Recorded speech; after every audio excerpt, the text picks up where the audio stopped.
L'invitation, elle est toujours au repos, à laisser se déposer tout ce qui est tel que c'est, à ne pas chercher en fait de réponses impossibles, à essayer de trouver des pourquoi, des comment, du sens. On peut repeindre l'histoire, changer les personnages, changer les décors, mais ça ne change que la pièce de théâtre, ça ne change que le film. À un certain moment, il faut comprendre que vous êtes assis dans la pièce en train de regarder le film. Que quelqu'un éteigne le projecteur aussi de cinéma pour qu'enfin un réveil de ce qui n'a jamais vraiment existé puisse avoir lieu. Tout existe et en même temps rien n'existe. C'est ça le paradoxe que le mental ne veut pas comprendre et qu'il ne comprendra jamais puisque ça le transcende déjà. C'est ça cet éternel repos, au-delà de la vie et de la mort. Puisque la vie et la mort sont complètement imbriquées.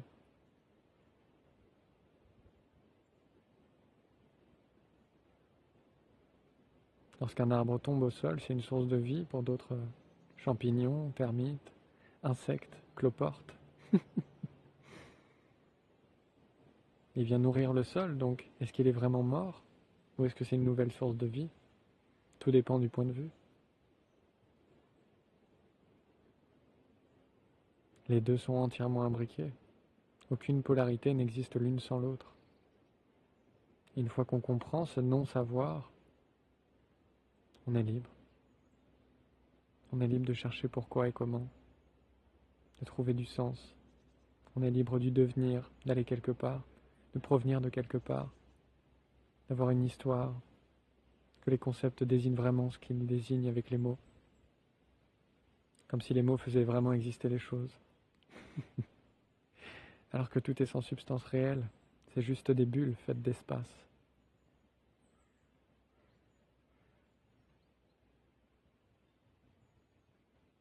Ce qu'on pensait être un obstacle et une distance entre soi et la vie est en fait un grain de poussière. Un grain de poussière sans substance qui, dès qu'on pose l'attention dessus, se dissout. Dès que la conscience se déploie, que l'attention est portée, que le regard s'ouvre, naturellement rien ne peut résister à cela, puisque c'est déjà vide. Ce qui ne veut pas dire que ça n'existe pas.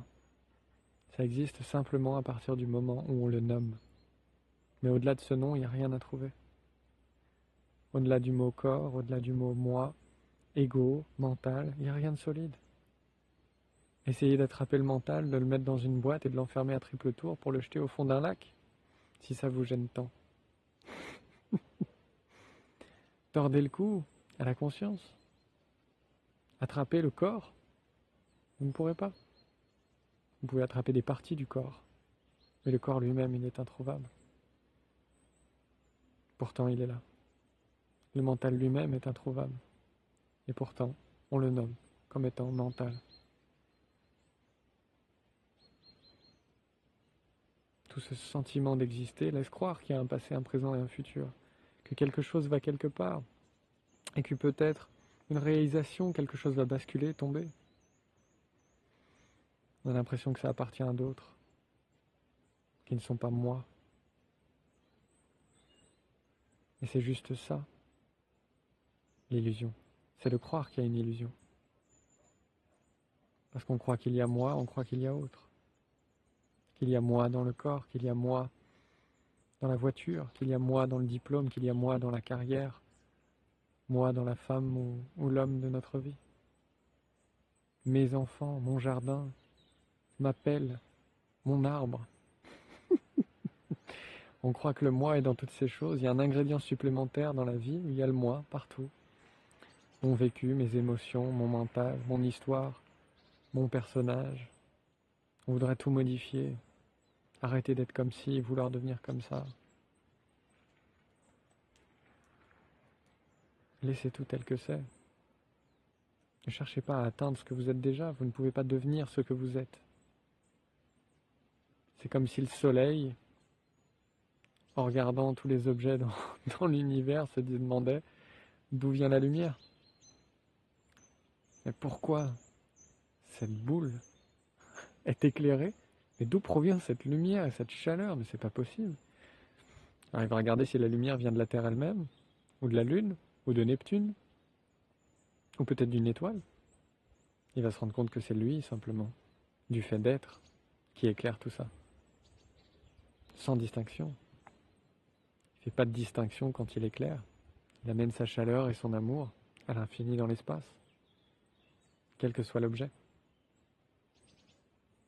Et être, c'est de la même manière, ça embrasse tout, sans distinction. C'est tout ce qui est.